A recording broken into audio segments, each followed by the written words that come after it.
Monday, April 1st, 2019, Maneco 64, home of alternative economics and contrarian views. This morning I want to talk about the markets as usual, but I also want to touch upon these floods in the Midwest. I think are quite serious for things in general. And some economic data that came out of China yesterday that's driving the market this morning.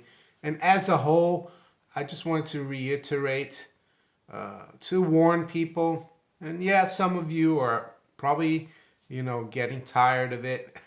But I think we need to keep our eye on the ball and ignore a lot of the distractions and look at the money. Look at the fact that the money now is debt. And without more debt, the economy sinks.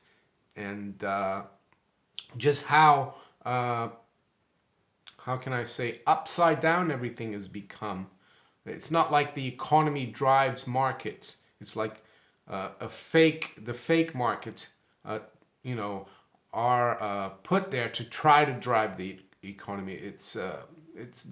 Everything is like the other way around. It's screwed up. It's like putting lipstick on a pig. But we know that it's not a pretty sight, the economy. And just talk about how important this week might be as well. There's some important economic data coming out of the U.S. And of course we know that a lot of the data is manipulated, but they can only manipulate it so far. Even in their manipulated version, the data sometimes show a negative economy. So it's 7:30 a.m. London. We're back to 5 hours ahead of Eastern Daylight Time now. Our clocks went forward this weekend. So we've got spot gold at $12.90.20. That's down almost $2. The high has been $12.94 and the low has been just below $12.90. Silver is at $15.10, down 2 cents. The low has been $15.08 and the high has been $15.19. The Dow is up 156 points, above 26,000.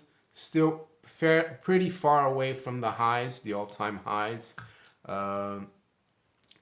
It's early doors, of course. I think the key resistance here will be 26,250 to 270. Those are key levels. The all-time high, of course, in October was just below 27,000 in the Dow. Are they going to be able to drive the stock market higher to make a new high? Things are always possible in the markets. In the long term, I would say we are right near a top in the stock market. It doesn't make sense, with what's happened in the bond market in the last month, with what the Fed's done, halting its interest rate hikes and saying they're going to halt their QE by September. It doesn't make sense that the stock market is so buoyant. And I guess it just shows how the credibility of the central banks have gone down the drain, in my opinion. It's all like rubbish, I think, because with stock markets at these levels, we should have interest rates a lot higher, but we know that it's not really about the economy, the Main Street or the general public. It's about keeping the 1%, the Wall Street crowd. It's about keeping government running with huge debts. That's what it's about. Washington D.C. and the Fed, they scratch each other's back. That's what it's about. It's for the military industrial complex. It's for the big banks. So that's what's going on right now. So the Dow is up about 2/3%. S&P as well is at 2850, up 18. Nasdaq 100 futures up 1%, up 72. So what's driving the markets this morning? Well, some people say it's because of some Chinese data overnight, some purchasing managers data in China.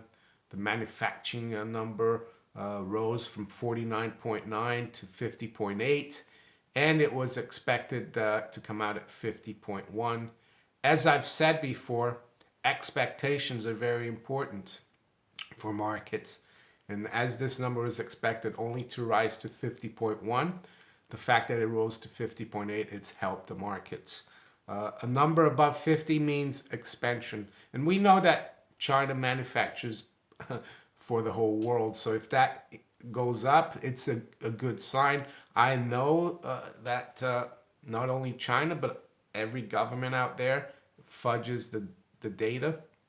So, and so can we trust this? No, but the algos are going to run with it. So that's what's going on at the moment. What about currency-wise?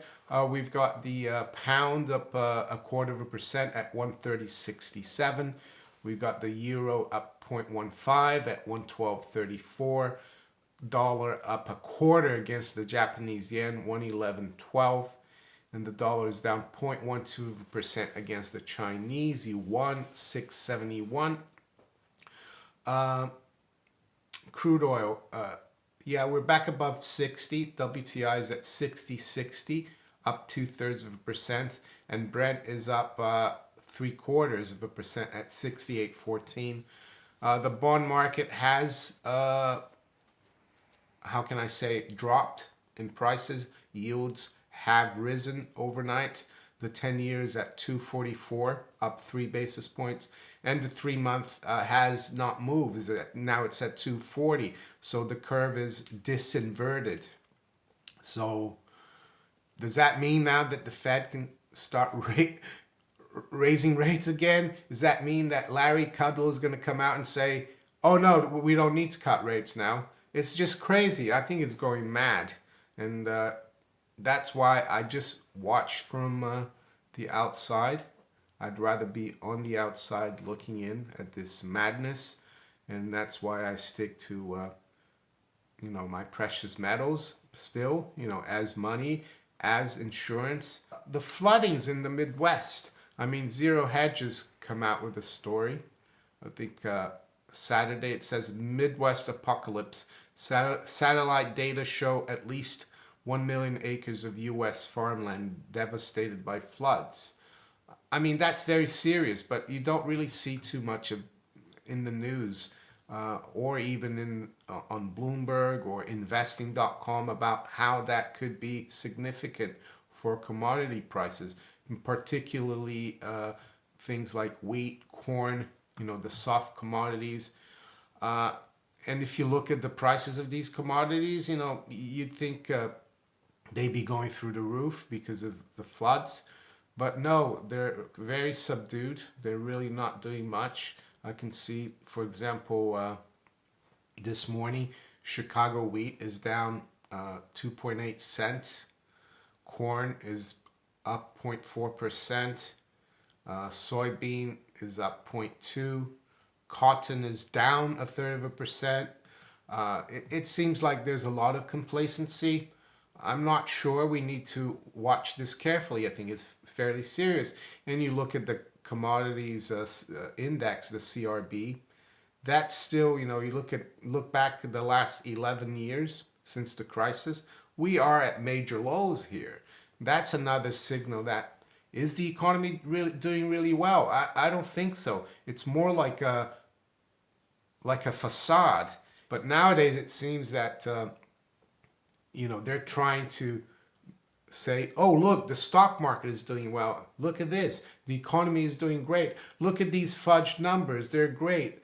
But we know, the general public, I think, know that this is all, how can I say, an illusion. It's like a Potemkin village, right? There's nothing behind it. So for now, things are going to keep going. I think it's a very dangerous strategy. But we know why they do this, because if they let things go their natural way, which should be higher interest rates, lower stock market prices, higher gold, higher silver prices, we would have a collapse of Wall Street, a collapse of governments, because they wouldn't be able to finance themselves. And we'd have to look at the problem and try to solve it. But the central banks and the politicians, they want to hold on to their power at any cost. And You know, this strategy of MOPE, or management of perception economics, of keeping financial assets inflated, only gives small businesses false signals, and when the next crisis comes, a lot of people are going to get hurt.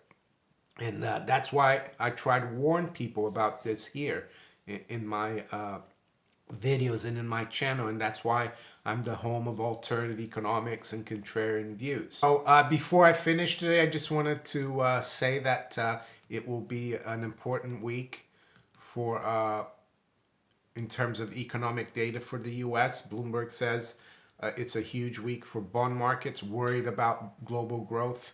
Recession fears drove 10-year says recession fears drove yields on 10-year treasuries way down. Slew of U.S. economic reports could show that was a bad bet. Well, let's see if the numbers come out good. It says treasury yields have sunk, as if a U.S. recession is nearly here. The bundle of important economic reports coming this week could show those fears got overblown. You know, and they talk about how the at one point the 3-month to the 10-year inverted by 10 basis points. So the biggest one, of course, is the jobs figure on Friday, the March non-farm payroll or unemployment rate as well. That's what people are going to focus on. What else aside from the jobs data? Well, today we've got retail sales. We got manufacturing PMI, ISM manufacturing, durable goods, capital goods, orders, vehicles.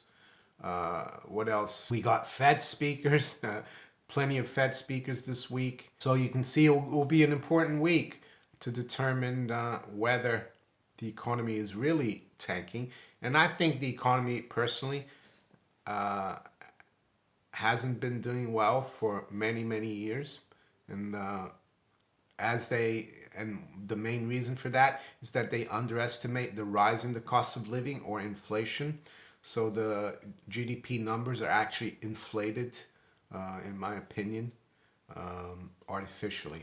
If you enjoyed this video, make sure you hit the like button, subscribe to the channel if you haven't yet, or think about it. Make sure you hit that little notification bell above to be notified of my new videos. And yeah, share it far and wide as well if you think you have friends or family that would be interested in my message. And you can also follow me on Twitter, Steemit, and on DTube. I wish you all a great day. Take care. Bye.